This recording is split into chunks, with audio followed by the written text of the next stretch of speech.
Hi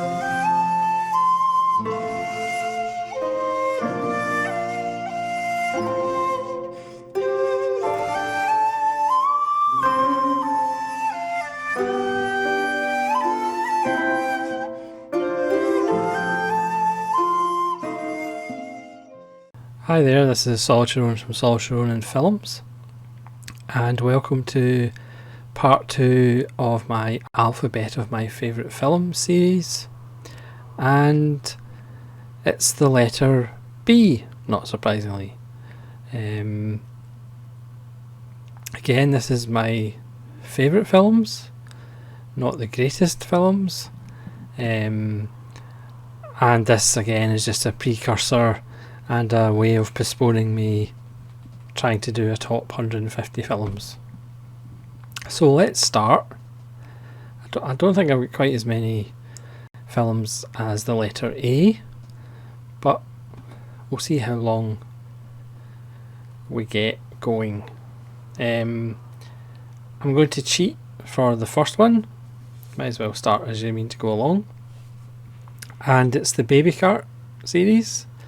So this is technically 6 films, but it's really one big long film. This is the Criterion Blu-ray, spine number 841 for those that are counting. And this has Sword of Vengeance, Baby Cart the River Styx, Baby Cart to Hades, Baby Cart in Peril, Baby Cart in the Land of Demons, and White Heaven and Hell. The series doesn't really end. They intended to make more films so it would actually have a conclusion, but in some way, like the TV show Monkey from the 80s, that never really had a conclusion because it was cancelled. There's something about the Baby Cart series that doesn't need a conclusion, because it's just an endless battle that lone wolf and cub face. It's a great series. Again, the films kind of melt into one another. Originally, the first 2 films were all the dialogue scenes were pretty much cut out and they were put together as Shogun Assassin, which was a video nasty because they pretty much just put all the fight scenes together, and there is a lot of arterial spray. But it's never done in a nasty way. The arterial spray is actually quite pleasant arterial spray even. And you do generally care about the 2 main characters as they're sworn on this long journey of vengeance, and it's quite fantastic. The next one is Baraka. This is a similar film to the Catsy trilogy. This is directed by Ron Frick, who also did Samsara. I should really do a double take of these 2 films, but this is the better film, I think. And it essentially just shows some indigenous people doing their rituals. It shows the earth. It shows how small and insignificant we are, and on a big screen it's just eye-wateringly good. I mean, again, cynics might say, oh, it's just about kind of looking at tribal peoples and looking at how exotic they are, but it's also got scenes of how pointless the things that we do are. It's done in 4K. It's just absolutely stunning, and it will make you feel small and meaningless, and after all, that's what cinema's there for. The soundtrack is fantastic as well, as is Samsara. It's just a beautiful, beautiful film. I think this is from the year 2000, so again, this is another was it 2008? It's got 1992, 2001 and 2008. But it's really good. I would highly recommend it. Just put it on the biggest screen you can find and just let it wash over you, because it's awesome. The next one, which is beautiful in its own right, is Kubrick's Barrio London, which is in this box set. It's not my favourite Kubrick, but it is just a stunning film. It's mounted like 16th and 17th century paintings. Ryan O'Neill perhaps is a little bit odd in the lead character as we follow his exploits as he tries to climb the social ladder. But I think that kind of makes it more strange. It's almost as much of a science fiction film as 2001 is, which sounds bizarre, because Ryan O'Neill is almost like an alien in this world. Kubrick for this invented lenses so they could shoot at night in candlelight. It is a beautiful film. It certainly has its own pace, but again, you just need to find the biggest screen possible and just let it wash over you, because it is quite fantastic and does kind of get better the more times you watch it. The next one is Barton Fink by the Coen brothers. I think this is arguably their second greatest film that nobody talks about, after obviously Miller's Crossing, which to me is their best film period. This is the one after Miller's Crossing, and this was almost a little bit autobiographical as far as what do you do after you get a hit. This follows John Turturro as the titular Barton Fink, who's a playwright who does plays about angst and struggle, and he gets employed to go to Hollywood to essentially make Wallace Beery wrestling pictures.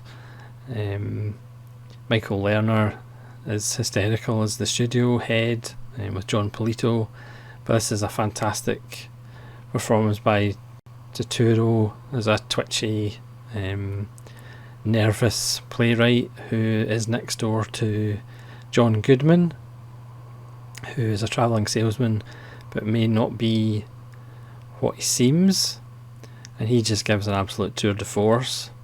It also has wonderful support by Steve Buscemi and John Maloney and Judy Davis. It's just a beautiful film. Again, takes its own time. It has a deliberate pace, but it is just fantastic. The next one has a story. It's The Beast Must Die from 1974. I have a special soft spot for this, apart from the fact it was the year I was born. I saw this when I was far too young to see it, and it scared me shitless. This gets unfairly criticised. Bizarrely, if it's one of those films that, not that I'm a fan of remakes, but I wish I could remake it, because it has a really nice idea. It's about, it kind of turns the whole Great White Hunter idea on its head by having the hunter Calvin Lockhart, who is a black actor, and he has this country house on an island, and it's all bugged because the biggest game is not man, but it's a werewolf. And he has invited a group of people, including Peter Cushing, who's obviously the werewolf expert, and he's essentially there to give exposition, but never mind. And Michael Gambon in an early performance as a concert pianist, and all these people, and Charles Gray's even there as well. the wonderful Charles Gray. And all these people at one point or another have been in a city where there's been vicious murders and people have been found with their throats cut or bitten, and he wants to find out which one of them is the werewolf. Now, it does have the gimmick of about an hour in, it goes freeze frame and gives you a minute to figure out who the werewolf is, which is kind of a cheesy thing, but it's also genius. Anton Diffring's even in it, as the surveillance expert that lives in the attic. Calvin Lockhart is just so cool in this film. He has fantastic outfits, including like an old black leather outfit. It's fantastic. It's cheesy. There's obvious problems with it. The werewolf is essentially just a dog with lots of extra fur stuck to it. So the effects aren't great.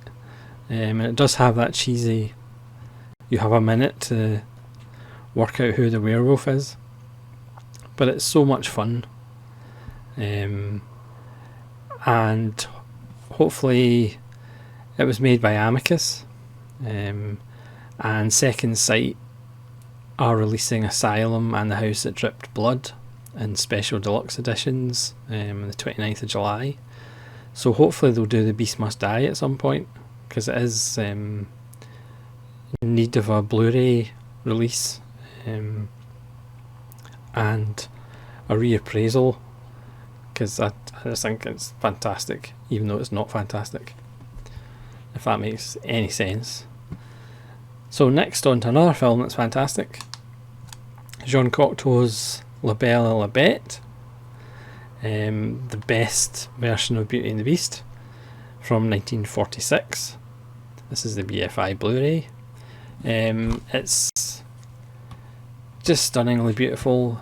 He uses cinematic tricks that are simple but effective.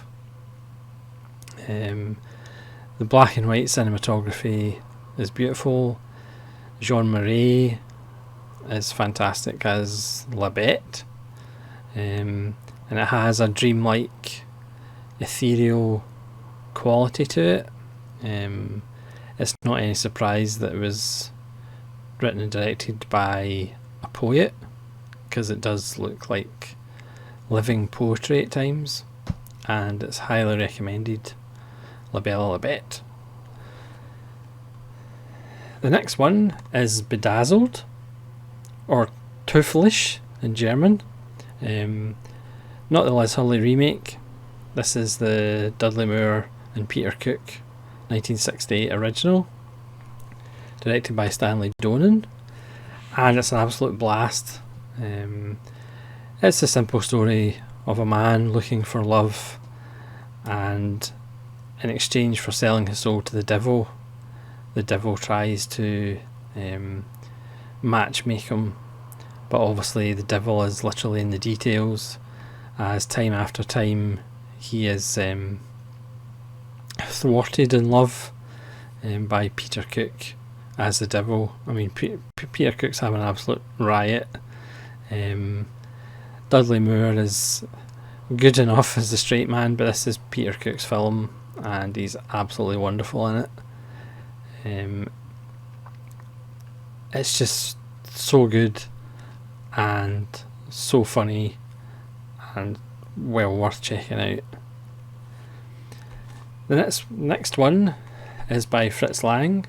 It's The Big Heat with Glenn Ford, Gloria Graham and Lee Marvin. This was 1953, he quickly said, reading the back of the Indicator release. Ahead of its time as far as cinematic violence.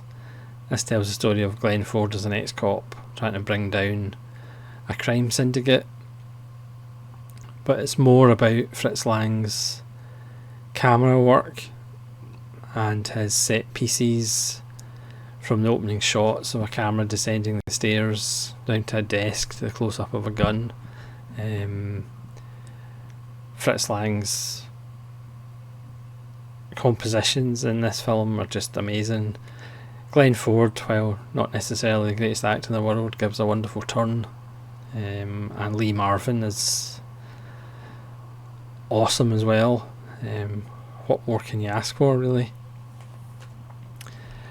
The next one on the list is another Coen Brothers film, bizarrely. It's The Big Lebowski, or for me, their second best film, or my second favourite of their film. It's essentially a detective story which doesn't really have much of a plot. Jeff Bridges' career-defining performance as the Dude has kind of passed into the lexicon of cinematic language and modern language. John Goodman as crazed ex-Vietnam veteran Walter. Steve Buscemi gives another great turn, and obviously John Turturro steals the show with a brief cameo as Jesus. Julianne Moore's fantastic as an artist. Again, it might not fit all together, but there's just a charm to it. Jeff Bridges is just sensational. It's a film that you can watch multiple times and pick different things up, and it's just an absolute joy, and certainly one of the Coen Brothers' best. The next one is Bird with a Crystal Plumage by Dario Argento. This might still be my favourite. I know it's controversial.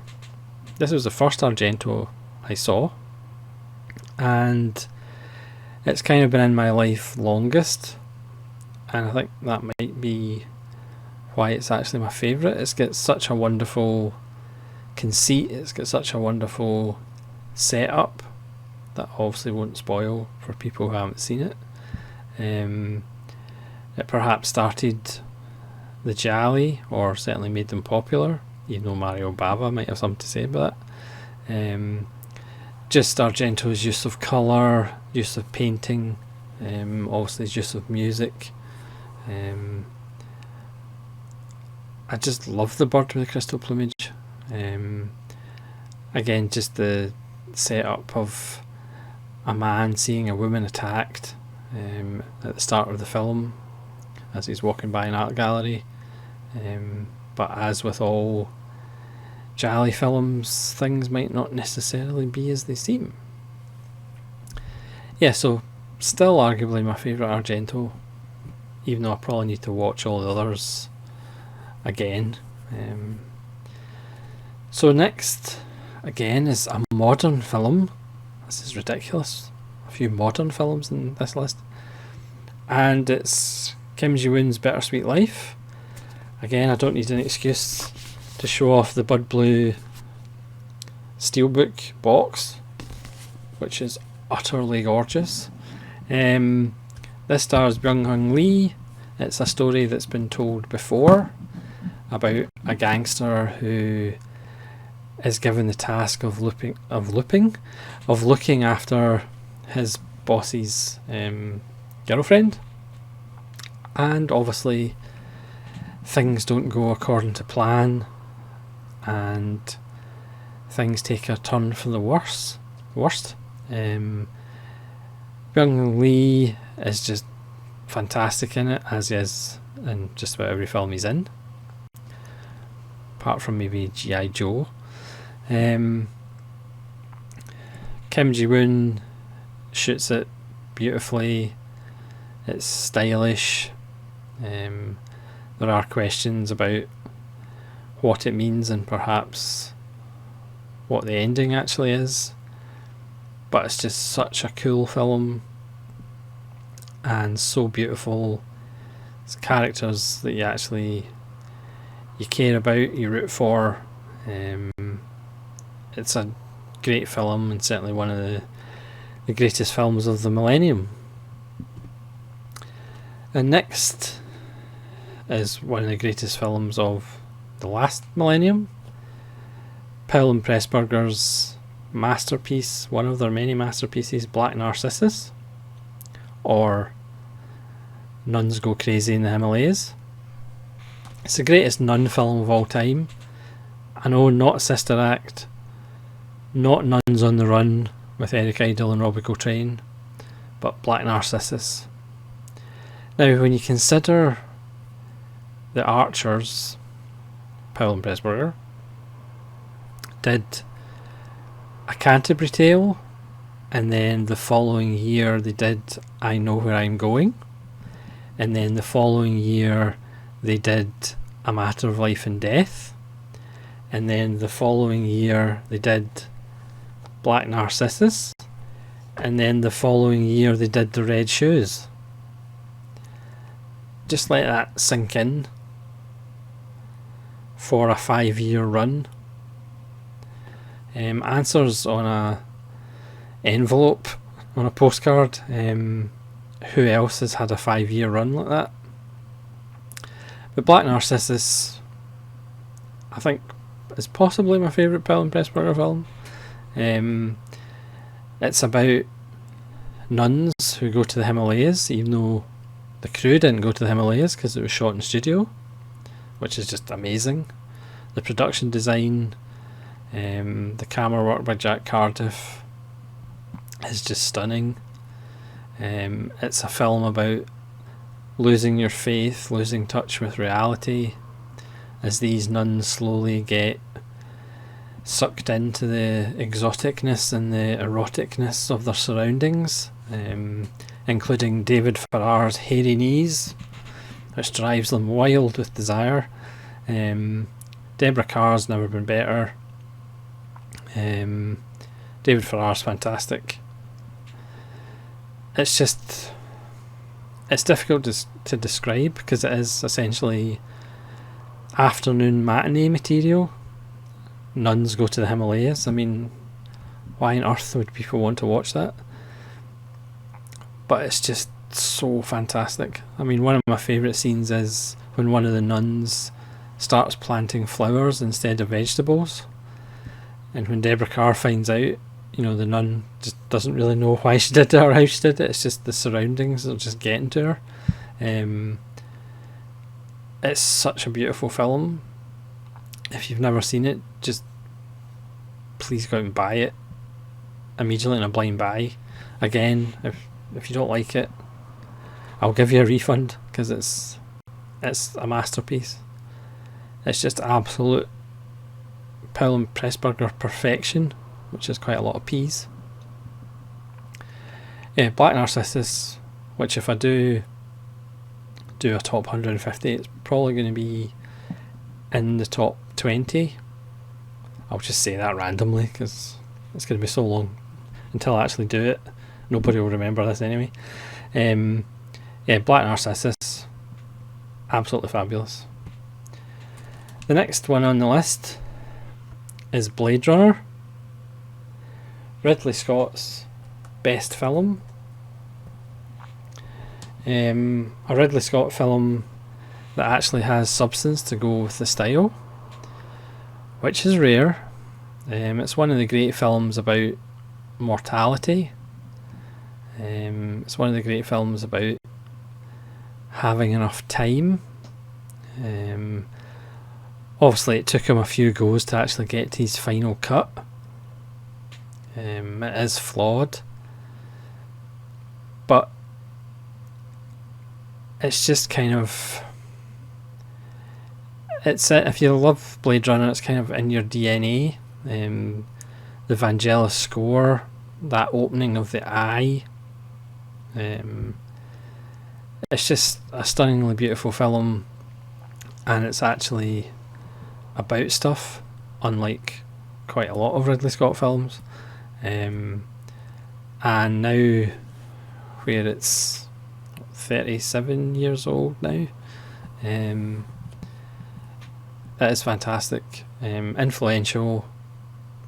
I mean, people are still making films that look like Blade Runner. Yeah, fantastic. The next film is Blazing Saddles, Mel Brooks' finest film, and a film that probably wouldn't get made nowadays. It it might not work all the way, but there's just so many gags,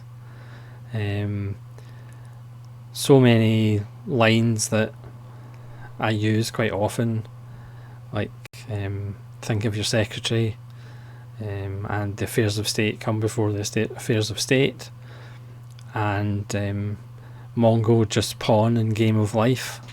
I use that quite often. It lampoons westerns, it lampoons Hollywood in general, and again it's a bit messy and it might not actually work completely, but it just has so many great moments. You have to kind of have Blazing Saddles on the list. And in stark contrast, next one up is Kieślowski's Blind Chance. This is arguably his best film that's not Decalogue or Veronique or has a colour in the title. It's about a young man, and it's the 3 different paths he takes if he misses a train, catches a train. It was made the Communist Party, it was banned and cut, and this is the Criterion Blu-ray is pretty much as restored as it can be, and one of the extras actually show you the differences between the cut version and the uncut version that the Communist Party let go. It's the film that kind of gave you an idea that Kieślowski might turn into be a master, which obviously turned out to be, because as far as I'm concerned, at the time of his death he was the best working director in the world, and cinema has become poorer since he died. So that's Blind Chance. If you haven't seen it, please check it out because it is quite fantastic. The next one is a giallo, Bloodstained Butterfly by Duccio Tessari, and the reason it's on this list is I really enjoyed the reason for the murders. Gialli at their best kind of have, daft reasons or crazy killings, and this one does have a very clever reason, and unless I'm wrong, I wouldn't be surprised. I don't know why people haven't actually used the reason in another film, because it's such a clever and interesting reason, and I'm not going to obviously spoil it, but I would check it out. I mean, if the Arrow sale is on until July 7th, so I would highly recommend picking it up because it is a lovely little film. Okay, maybe lovely isn't the right word. Speaking of a lovely little film, the next one is Blue Collar, which, with the exception of Black Narcissus, might be the best film on this list. Paul Schrader's debut, which is pretty amazing for a debut. It's the greatest film ever made about working for a living, I think. Yaphet Kotto, Richard Pryor and Harvey Keitel are all sensational, and it's about how corporations and governments kind of have working people by the short and curlies. It's about corruption, it's about being promised things, it's about what you would give up to move up the ladder, even if it means alienating your friends and co-workers. It's shot in a kind of rough and ready style. It's not the most cinematic film, but it just bristles with energy, and you do feel like it's going to explode at any second. Just a sensational film, and if you haven't already, I would seriously recommend getting the Indicator release if it's still in print. I'm not sure it actually is, because it is a sensational film. Speaking of sensational films, don't worry, the end is closer than the beginning. Blue Velvet, which has recently got a Criterion Region A Blu-ray release. I believe this might have been the first David Lynch film I saw, and it blew me away. It's kind of life-changing almost if you've never seen a David Lynch film before. His genius of making the ordinary seem extraordinary and the extraordinary seem ordinary is in full force here. Laura Dern's father, the policeman, who is a good policeman, he comes across as being really creepy. When Jeffrey finds an ear and goes to the police station, Laura Dern's dad says that's a human ear, alright, which is one of the greatest lines in cinema history. It's about exploring the dark underbelly of white picket fenced communities and little towns, because there's a dark side to the town. It's an area that David Lynch has mined often in his career, but this was the template, and it's still sensational, it's still disturbing thanks to Dennis Hopper and Isabel Rossellini's relationship. It's still funny. David Lynch's use of music is still on point. He's often said that he thinks about the music first. He actually has the music for a film before he writes a word, which is mind-blowing in itself. If you haven't seen it or haven't seen it for a while, then highly recommend it, because it is a sensational film. That's Blue Velvet. The next one is Jean-Pierre Melville's Bob Laflamme. Jean-Pierre Melville featured in The Letter A as well. This is about a fading gambler who gets embroiled with one last job to rob a casino. This was remade with Nick Nolte by Neil Jordan, I believe. But this is just beautiful black and white photography. Most of it is shot at dawn, when the streets of Paris are just coming to life. Bob is a world weary, getting to the end of the road, and you feel that. And he rails against the youth and the young up and coming people who want to do this robbery. It's a beautiful film. It's a sad film.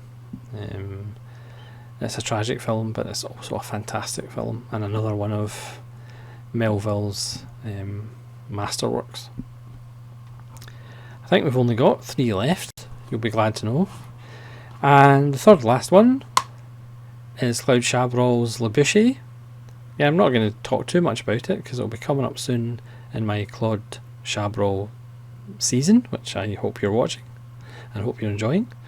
It's from 1970. It stars Stéphane Audran, who is fantastic as a country school teacher who forms a relationship with the local butcher, who may or may not, or somebody is, killing people in the region. It's a beautiful film. Again, it's a sad film. It's a tense film, and it's just absolutely fantastic. There is a berry eating scene that is one of the most tense berry eating scenes in cinema history. I think that's a short list, but it's one of Chabrol's best. and it's one of my favourites, beginning with the letter B. Second last one is Brazil. This is a Criterion 3-disc DVD. Terry Gilliam's masterpiece. The film that the studio recut and released with happy endings and made it shorter, which is included in this Criterion edition, but I wouldn't really recommend watching it. I mean, you can watch it for morbid curiosity, but the full version is the version to watch. It mixes perfectly Gilliam's reality and fantasy, which features in just about all of his films. It's one of his obsessions. Jonathan Pryce is fantastic as a man living in a totalitarian system who dreams and fantasises about something more. There's great support by De Niro and Bob Hoskins and Kim Greist and Jim Broadbent. It's actually weirdly relevant. The society is under the constant threat of terrorism. The Ministry of Information is just, obviously it owes a huge debt to Kafka, but it's just a great film, just an absolute masterwork. And Michael Palin is wonderful as a state inquisitor or torturer, whichever way you want to look at it. Yeah, Brazil, absolutely wonderful, and it's got a great closing song. Terry Gilliam's best. So the second last one, which bizarrely doesn't have a Blu-ray. I think there's a dodgy Spanish Blu-ray somewhere. Please let me know in the comments below if you know of a Blu-ray release. It's Howard Hawks' Bringing Up Baby with Cary Grant and Audrey Hepburn, and it's a classic screwball comedy, and it's one of the best. It's about a dinosaur bone and a leopard and a small dog, and it's absolutely wonderful. There's plenty of singers, the dialogue is 100 miles an hour, and it's an absolute joy from start to finish, and I don't know why it's not on Blu-ray, but it really ought to be. Obviously Criterion have the Philadelphia Story and His Girl Friday, so they really ought to get Bringing Up Baby. And lastly on the list, I know it's not fashionable, but Woody Allen's Broadway Danny Rose. This is one of Woody Allen's best when he's not trying to be Bergman or Fellini. It's shot in crisp black and white, and it doesn't feature him trying to get a woman who's a lot younger than him, which makes a difference, makes a change. It's about a down on his luck talent promoter or manager, and he has one last shot at the big time with this 50s crooner, and he has a girlfriend, Mia Farrow, and it's just an adventure kind of getting around and getting his protege ready for his one crack at stardom. It's quite a sad film. There's a fantastic tracking shot near the end, which is just spectacularly good, and it has arguably the best helium joke in cinema history. But obviously talking about Woody Allen and rating Woody Allen isn't very popular at the moment, but that's Broadway Danny Rose. And that's my list of Bs. Now obviously I have some Bs in my backlog, which may appear on lists down the road, but currently that's my favourite films beginning with the letter B. So let me know in the comments below what your favourite films beginning with the letter B are, which ones that I have missed out, because I always enjoy reading your comments. And hopefully we'll see you again for part 3, which I believe might be the letter C. So thank you very much for watching. This is Soldier Rowan saying farewell.